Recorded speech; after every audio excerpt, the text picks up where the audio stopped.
બનાસકાંઠાના લોકસભા કોંગ્રેસના ઉમેદવાર ગેનીબેન ઠાકોરનો ભાભર વિસ્તારમાં પ્રચંડ પ્રચાર જોરશોરથી ચાલી રહ્યો છે। ગત રાત્રે માધવ સિટીમાં કોંગ્રેસની સભાનું આયોજન કરવામાં આવ્યું હતું, જે સભામાં ગેનીબેને ભાજપના મહિલા નૌકાબેન પ્રજાપતિનું નામ લીધા વગર કર્યો ભાજપ પર કટાક્ષ।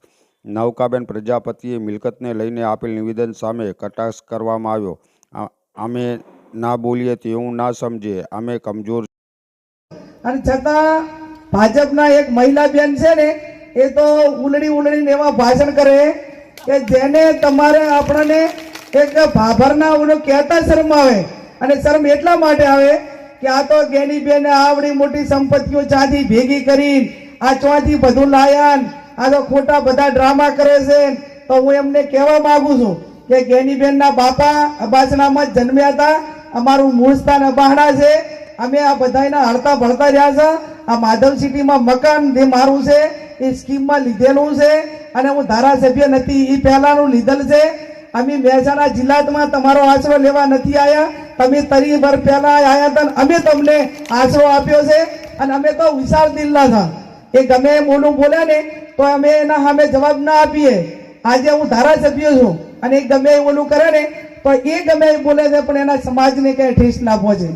બીજા એક ભાઈ ઉલડીને બોલે, મારે અમારી જે મર્યાદા છે ને એ મર્યાદા અમારી કમજોરી નથી, આ આટલું કે સમજીને દેડવાનું। અમારી ખામોશી ભરી મર્યાદા એને કોઈ કમજોરી ના માને, પણ ક્યાંક ને ક્યાંક અમે જવાબદાર છે ને, એટલે અમારે જવાબદારી પૂર્વક અમારે વર્તવું પડે। એ અમારો પોતાનો એક રાજધર્મ છે, અને રાજધર્મના હિસાબે એક ગમે બીજા ગમે બોલે ને, હું કદાચ આખો જિલ્લો તો મને ઓળખતો હોય કે ના ઓળખતો હોય, પણ તમે માધવ સિટી વાળા અને ભાભર વાળા તો એટલું તો ઓળખો છો કે ને કે સ્વભાવથી વધારે હું સહન કરું છું, એવું તમે બધા સમજો છો કે નથી સમજતા। અને એટલા માટે કરીને હું આપ સૌને વિનંતી કરું છું કે જે બોલવા વાળા હોય એમને બોલાવવા વાળા લખી આપે છે કે તમારે આવા જ પ્રકારના ભાષણ કરવાના, આવું જ